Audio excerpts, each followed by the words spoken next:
Samba Sadashiv साधनालय channel में आप सभी का एक बार फिर से स्वागत है। आज हम भगवान गणेश की साधना के विषय में चर्चा करेंगे। चर्चा को आगे बढ़ाने से पूर्व मैं आप सभी से आग्रह करूंगा कि आप हमारे यूट्यूब चैनल साधनालय को अवश्य ही सब्सक्राइब कर ले और हमारे टेलीग्राम चैनल से भी अवश्य जुड़े। लिंक आपको डिस्क्रिप्शन में मिल जाएगा। भगवान गणेश की साधना उपासना हमें भौतिक जीवन और आध्यात्मिक जीवन में अति अनिवार्य होती है। भगवान गणेश की कृपा प्राप्ति के बिना निर्विघ्नता पूर्वक कोई भी कार्य संपन्न नहीं होता है। आपके भौतिक जीवन में विघ्न बाधाएं आ रही हो, आपके कार्य क्षेत्र में रुकावटें आ रही हो, कोई कार्य बनते बनते बिगड़ जा रहा हो, तो भी आपको भगवान गणेश की उपासना अवश्य करनी चाहिए। और यदि साधना के क्षेत्र में आपको रुकावट आ रही है, कोई साधना आपको बार बार करने पर भी सफल नहीं हो रहे हैं और बहुत प्रकार की विघ्न बाधाएं आपको आ रही है, तब भी आपको भगवान श्री गणेश की साधना अवश्य कर लेनी चाहिए। भगवान श्री गणेश मूलाधार के अधिष्ठात्र हैं। मूलाधार हमारा प्रथम चक्र होता है, इसलिए साधना के क्षेत्र में जब हम आते हैं तो हमारा जो मूल आधार होता है यानी जो बेस होता है वह भगवान गणेश ही होते हैं। इसलिए सर्वप्रथम गणेश साधना करना अनिवार्य होता है। यदि आप भगवान गणेश की साधना किए बिना आगे बढ़ रहे हैं तो चाहे भौतिक जीवन हो या आध्यात्मिक जीवन हो, आपको पूर्ण सफलता कभी भी नहीं मिल सकती है, क्योंकि भगवान श्री गणेश प्रथम पूज्य है। इसलिए सर्वप्रथम उनको मनाना, उनकी कृपा प्राप्त करना अनिवार्य होता है। आज भगवान श्री गणेश की एक अति महत्वपूर्ण साधना हम आप सभी के लिए लेकर आए हैं, जिसको सभी व्यक्ति दीक्षित अदीक्षित सभी लोग कर सकते हैं और पूर्ण इसका प्रभाव प्राप्त होता है। यह परीक्षित तंत्रोक्त मंत्र है। इसका प्रभाव बहुत ही तीव्रता के साथ साधक को प्राप्त होता है। इसमें स्त्री पुरुष का कोई भेद नहीं है, वर्ण धर्म का कोई भेद नहीं है, यानी सभी लोग सभी प्रकार से इसकी साधना कर सकते हैं। इसकी जो साधना है आप किसी भी चतुर्थी तिथि से आरंभ कर सकते हैं, अन्यथा आने वाली गणेश चतुर्थी से अनंत चतुर्दशी तक यानी 10 दिन की आप इस साधना को कर सकते हैं। अन्यथा यदि आप कभी अन्य समय भी इस साधना को कर रहे हैं तो बुधवार से अथवा चतुर्थी से शुरू करके अपने समय अनुसार आप 7 दिन की, 11 दिन की, 14 दिन की अथवा 21 दिन की साधना को कर सकते हैं। साधना आप किसी भी मंदिर में कर सकते हैं, शिवालय में, गणेश मंदिर में, देवी मंदिर में कर सकते हैं, अन्यथा अपने घर में भी कर सकते हैं।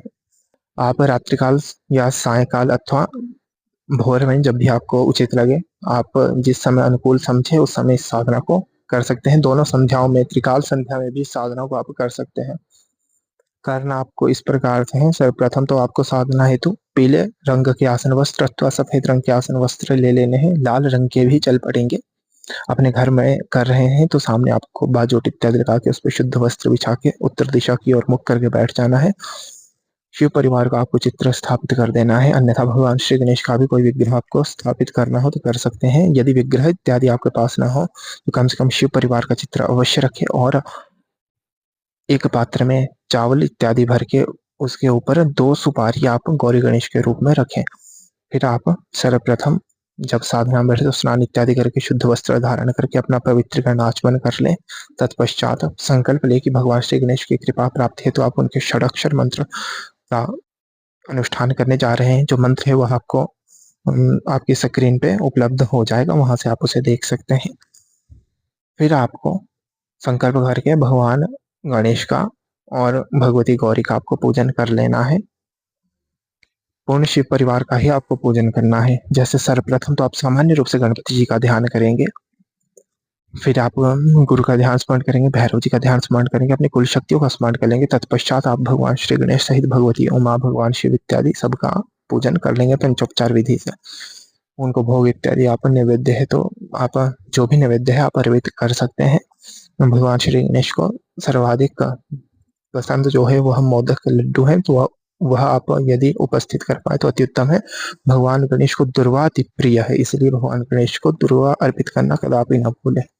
इस प्रकार से सामान्य प्रतिदिन आपको पूजन करना है और फिर आपको पूजन के पश्चात जप करना है। आप अपने सामर्थ्य अनुसार जप कर सकते हैं। मंत्र बहुत ही छोटा है।